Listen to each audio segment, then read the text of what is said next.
Abeeno kansubire mbaddeyo bulungi. Apozi nateera okubajjukiza nti Maria Impressions Plus tukola kaadi z'emikolo ez'omulembe kwanjula, mbaga, graduations, corporate parties n'emikolo emirala gyonna nga kaadi zaffe zitandikira ku 3,000 eza Uganda okutuuka ku bbeeyi yonna gwe gy'okoowera. Tusangibwa ku Freedom House, Nkrumah Road, Suite M663.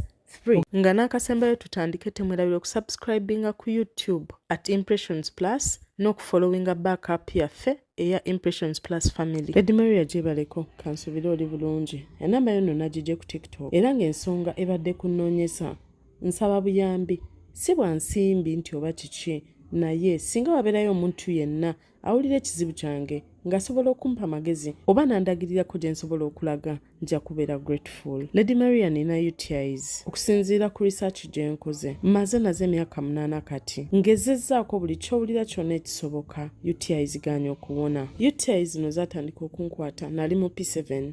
Naye buli kisoboka nkikoze. Ngenze malwaliro amanene, nywedde buli habo gwe wali owulidde, buli kye baali bandagiridde nkikozesezza, buli treatment yonna nkikozesezza, UTI zigaanye okuwona. Kati teebereza essaawa eno, ndi mufumba akyali omugole wa myezi 2, naye sisobola na kugenda nnyamwezi. Mpulira obulumi obw'amaanyi buli lwengezaako ensonga ezo. Bwe wabeerayo omuntu yenna nga yali abaddeko n'ekizibu ekifaanana ekyange, nafuna obuyambi, yonna gye yagenda asobola okundagirira nengezaako nange. Ebiseera biri ebyayita bwe namiranga ku ddagala nga nfunawo ko change ne bwe yabanga ntono etya, n'ennaku zino ne bwe bankuba mpiso ne bwe mmira ddagala sirina nkyukakyuka yonna gye nfuna. Omuntu yenna ne bw'abanga alina dokita gye yagenda andagirire ngezeeko, ne bw'abanga alina habo gwe yanywa andagirire, byonna njagezaako kubanga era mbadde ngezaako, naye mpulira nga nnemereddwa. Nze gw'olaba ngezezaako kola research ku kinnuma, nnoonyereza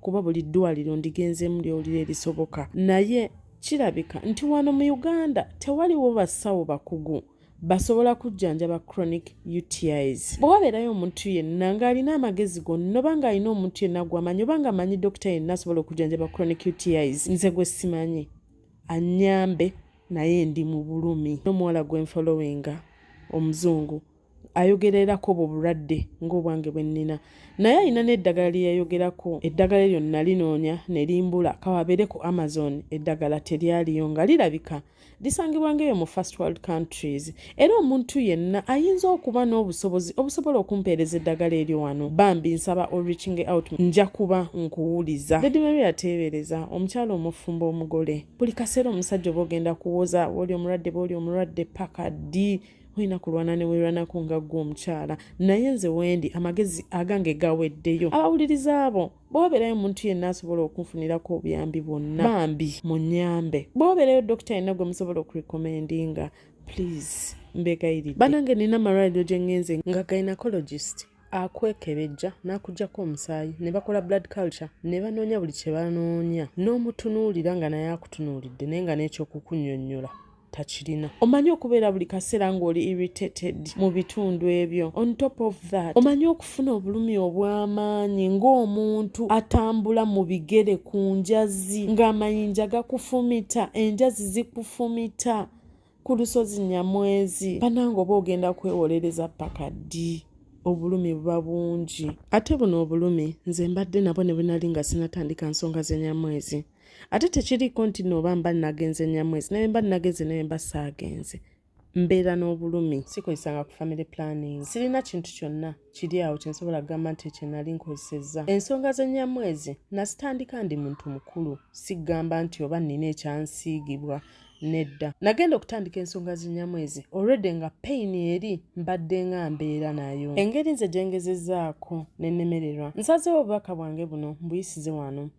Tomanyi wayinza okubeerayo abantu abalala abalinga nze nga basobola okumpa ku magezi ku ngeri bo gye babeerawo, oba ki kye bakozesa, oba wa gye balaga. Ngezezzaako buli musawo gwe bandagiridde. Ne mabegakaawo waliwo eddagala lye bampaako doozi yali yakakadde n'omusobyo.